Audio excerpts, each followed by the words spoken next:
I was very surprised by The Rise of Skywalker, as I thought I had been attending a screening of The Big Blue with Jean Reno. Alas, Jean tricked me, and here we are. What do you mean copyright claim? It was 2 notes. It surprised me because it seems like such a good example of both production design failure and leadership failure. And I say this because The Rise of Skywalker is rushed narratively and seems to have been rushed in terms of production. And these problems are avoidable.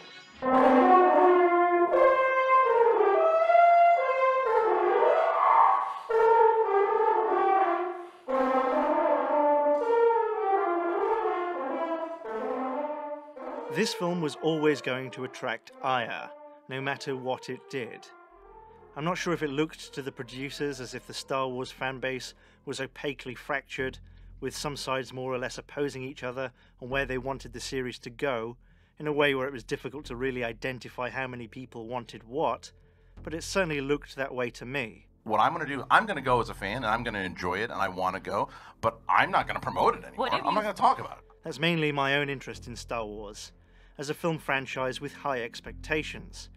And I certainly didn't think back when I heard Disney were making more that it would all end so anemically. I know a lot of people have pointed out the breaks in canon, the plot holes, the lack of payoff in The Rise of Skywalker. These things make the film look slapped together. They reveal a lack of real plan from Disney, but I think its pacing issues, its incoherence, would be obvious to a viewer who'd never seen a Star Wars film before. Oh yeah. What is that? The transfer from the one bit to the other. But I can't remember what it's called. Now my opinion on the reason this is just that, my opinion. We know a few things from the production, from interviews and things like that, but mostly my conclusion is drawn just from the films themselves. One important thing though is that J.J. Abrams, who directed this and The Force Awakens, did not originally intend to and did not want to direct this. And you can tell. Watching The Rise of Skywalker is like watching a world-famous comedian do a 2-hour set about 20 minutes after they've had an epiphany where they've realised in no uncertain terms that after this gig they're quitting comedy forever to become a wallpaper hanger. It is one of the least courageous, by-the-numbers film experiences. You can tell that the producers were, apparently clearly, burnt out. One name that often pops up is that of Kathleen Kennedy.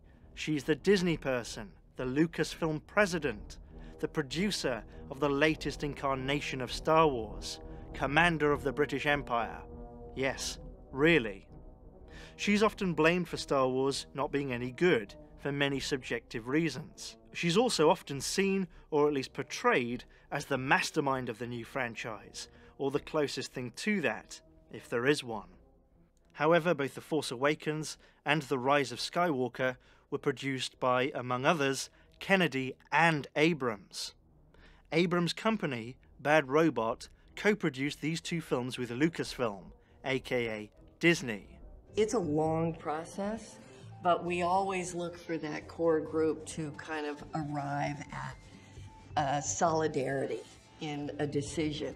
And we got to that on this pretty quickly. It's very difficult, usually, to really ascertain freedoms and responsibilities in such a relationship that is always going to be business first.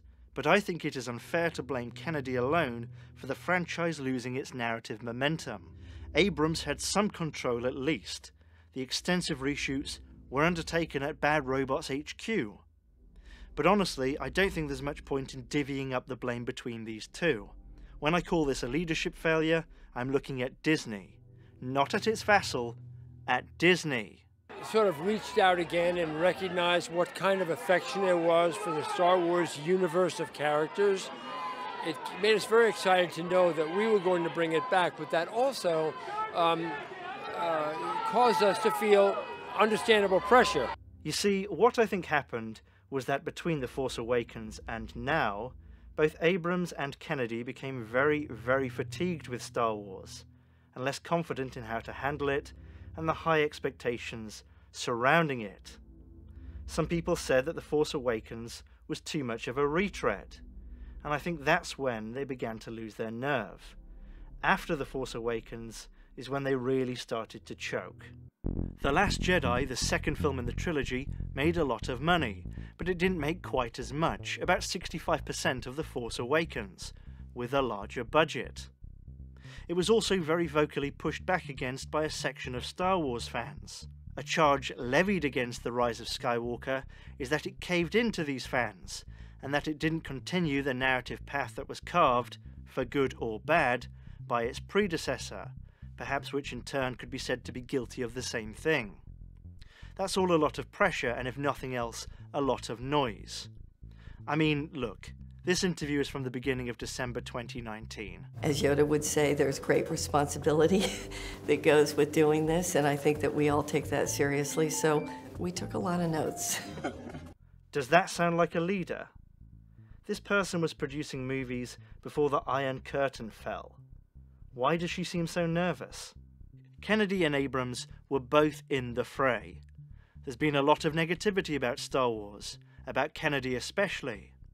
The spin-offs had more or less failed at what they wanted to do. They both had seen in a really quite welcomed revitalization of the franchise, and were now seeing it out after it had been tarnished. And don't think it hasn't been tarnished. Its major outings might still bring in good money, but this was all an exercise in sowing the fan seed into a new generation. Star Wars films every year for 1,000 years.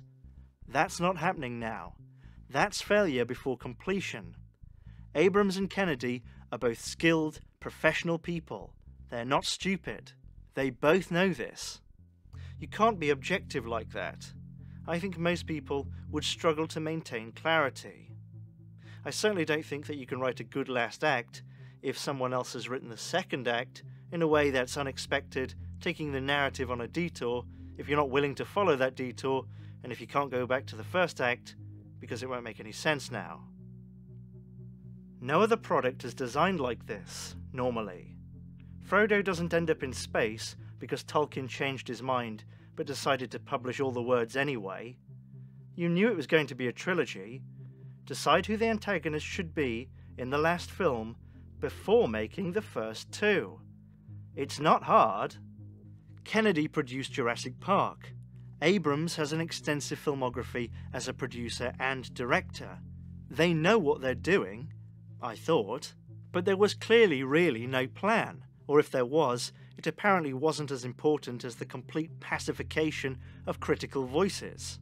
Because that's totally possible. I read about it in the big book of Shyamalan. This is why I think the leadership failure is Disney's, and by Disney I mean the very tip-top of the corporation. Star Wars is a huge deal for them. The very top people should have been involved, especially after problems with other Star Wars productions.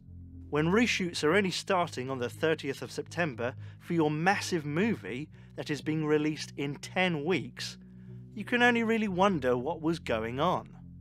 The reason I think that Bob Iger or Alan Horn, who did not produce these movies, are more responsible than Kennedy or Abrams, is because I think it's quite clear, and I'm not trying to be mean here, that the producers needed either more guidance or to be removed.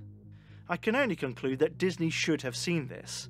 They should have recognized the fatigue in both their producers and their audience, and they should have responded. At the very least, they should have taken control of the edit, because as bland as it is, the incredible pacing problem, one of the worst I've ever seen from a large, on-game production, is fixable in the edit. Maybe the Disney brass had stopped caring too. It just feels like we're just starting to mine the full potential of what Star Wars is and what Star Wars can be. I get a sense that the future is far more vast than we expected it to be, and so there's just a lot that lies ahead. How has this journey felt for you over the last 4 years? Well, it's been an incredibly fulfilling and a very exciting journey, but actually I think in many respects we're just getting started. But deeper than that, and I know this is complicated, Disney et al., how about developing a series of films where you don't have to make up the story as you go along, and you see the story through to completion because you have some sort of conviction and aren't entirely spineless? And then Frodo got the ring, and he took it to that big lava pit that we've already established, and he threw it in. So that's an arc. And Aragorn and Legolas and Gandalf were all there. So there's some of your favourites. So that's satisfying. And all the loose ends were wrapped up really well in a really satisfying way that you can imagine. So check out The Hobbit.